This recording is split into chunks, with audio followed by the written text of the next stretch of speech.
रश्मी आगे यांनी माध्यमिक आणि उच्च माध्यमिक शिक्षण उत्तम प्रकारे पूर्ण केले. फार्मसीच्या क्षेत्रात करिअर घडवण्यासाठी वाय.बी. चव्हाण कॉलेज ऑफ फार्मसीमध्ये प्रवेश घेतला. या ठिकाणी त्यांनी पदवी आणि पदव्युत्तर शिक्षण पूर्ण केले.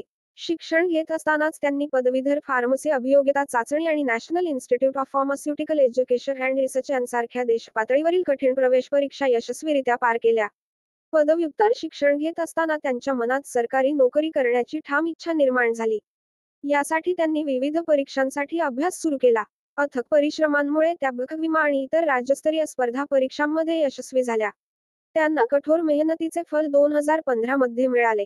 महाराष्ट्र राज्य विद्युत मंडळ मध्ये दक्षता अधिकारी म्हणून त्यांची निवड झाली. या पदावर काम करताना त्यांनी आपल्या कामात अत्यंत कर्तव्यदक्षता आणि प्रामाणिकपणा दाखवून एक वेगळी ओळख निर्माण केली. या कामामुळे त्या एक जबाबदार आणि कर्तव्यनिष्ठ महिला अधिकारी म्हणून ओळखल्या जातात. त्यांच्या यशस्वी कारकिर्दीचा हा प्रवास इथेच संपत नाही. त्यांच्या मनात देशसेवेची तीव्र इच्छा आहे. यासाठी त्या नागरी सेवा परीक्षांच्या तयारीसाठी प्रयत्नशील आहे. सरकारी सेवेत असतानाही त्यांनी समाजाच्या प्रगतीसाठी काम करण्याचा संकल्प केला आहे.